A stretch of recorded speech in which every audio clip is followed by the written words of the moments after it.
Video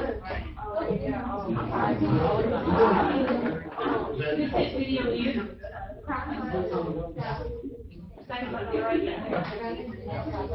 All right, call us up whenever you're ready to begin. Something's brewing. Hey everybody, so my name's Paul. This is my home brewery. It's called Iron Wolf Brewing.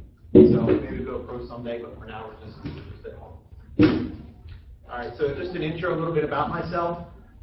Again, my name's Paul. My brewery is called Iron Wolf Brewing. I've been home brewing for about 8 years now. Actually, this January, December, my wife gave me a Christmas gift and said, "Don't make me regret this homebrew kit." Now the entire basement's an Iron Wolf brewery. I've won multiple awards, so I'm going to give you a high level of brewing, but if you kind of take some of my advice, you'll be making some award-winning beer at home too. Won some local awards, Liquid Hero Brewing Company homebrew contest. 2 years in a row, won the Miss Creation Brewing over in Hanover People's Choice Award 2 years in a row. Went to National Homebrewers Conference, entered a orange bourbon pecan pie porter that went to Mini Best of Show Philly, so that was cool. And so this is a little bit about me. So, all right. So who's ready to make some booze? 10 easy steps. All right, let's get started. All right. So for beer, you're going to need. Let me back up here. So Charlie Papazian is the father of the homebrew movement, and a book that I highly recommend by him is called New Complete Joy of Home Brewing. And in there you're going to learn the basics. It's water, malt, hops, yeast, and that's what's going to make your beer. The malt's your sugar, then the yeast is going to heat, your hops is going to add some bitterness and some great aromas too. For cleaner, sanitizer, you don't want to use Dawn dish detergent, you don't want to use bleach, anything like that. You want to use a specific cleaner for brewing. I use PBW, stands for Pro Brewer Wash. And then for the sanitizers, I use an acid-based sanitizer called Star San, or iodophor, which is an iodine-based sanitizer. And I picked this up from Jamil Zingashev and John Palmer, one of their podcasts. You're going to need some equipment. So this is on the hot side. This is my brewing system at the house. On the left, you've got the hot liquor tank. On the far right is your mash tun, and right in the middle is your boil kettle. You're also going to need a thermometer, and I just picked this up from Bed Bath & Beyond. You can probably even use it for your turkey, but you want to use just a really good quality thermometer to measure your temperatures. Now on the cold side, you're going to need a fermenter. You're going to need some kind of a keg or bottle to package your beer, and then a wort chiller. This is going to chill down that boil down to a cool temperature so you can pitch your yeast. You're also going to need some hydrometers. These are to measure your sugar, so when you're finished boiling, and then when you're finished fermenting. And it's a calculation to tell you how much alcohol that you've got. So nice to have equipment. You have a fermentation chamber. I use an old refrigerator. You want to keep that yeast at a nice constant temperature. A yeast starter is really good. A couple days ahead of time, get that yeast ready to pitch. A keg washer is nice to clean your kegs. And a good beer brewing software, I use Beersmith. It's like $20, $19.95, and it does a lot. All right. So, step one. You're going to start to build a recipe. I use a couple magazines, Zymergy magazine or BYO, Brew Your Own magazine. A couple of really good books are out. Experimental Brewing, that's from Denny Kahn. And then also Brewing Classic Styles is a really good resource. So these are just like classic beer styles.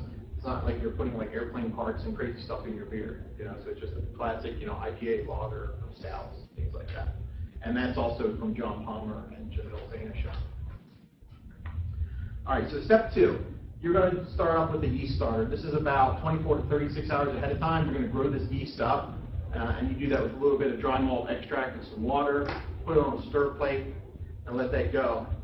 That's also going to build up some glycogen reserves in this yeast cell. So when you go to pitch it, it's a big healthy pitch and they're ready to go. All right, step number 3, this is hot liquor tank. This is day of brewing. You're going to fill that up.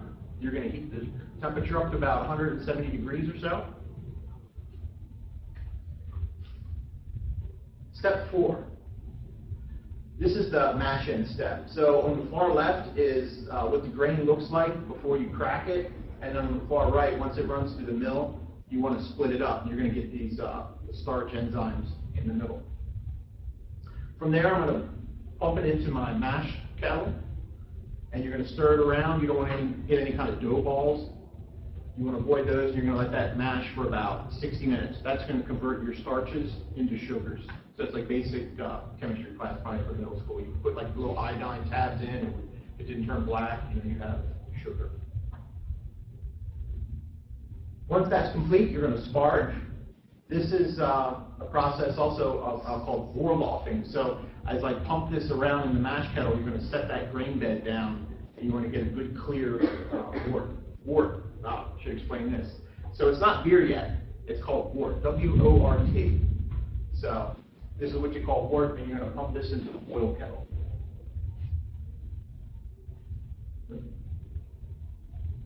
So step 6, you're going to do a nice vigorous boil. You're going to add in your hop additions for 60 minutes, and then I read it flame out. That's where you're going to get that big aroma hop. So if you like an IPA, big juicy IPA, you're going to get some really good floral aromas and fruit aromas from that. And then finally, you're going to chill it down for a pitching temperature for your yeast. Step number 7, prepare your fermenter. So this is where I talked about that sanitizer. It's critical to sanitize that because temperature is not your friend right now. You're going to get all these microbes. It could totally wreck a beer, and it could be sour and not a good sour. All right, step number 8 is going to sit in your fermenter for about a week. There's 2 branches of beer. So you can do ales, which are done in about 3 days, 5 days, and then you have lager yeast. Lagers are very slow moving. You're going to ferment that much cooler. So if you're Yingling fans here, that's going to take probably 6 to 8 weeks to brew something like that. Or I can kick out an IPA, 3 or 4 days I've got alcohol.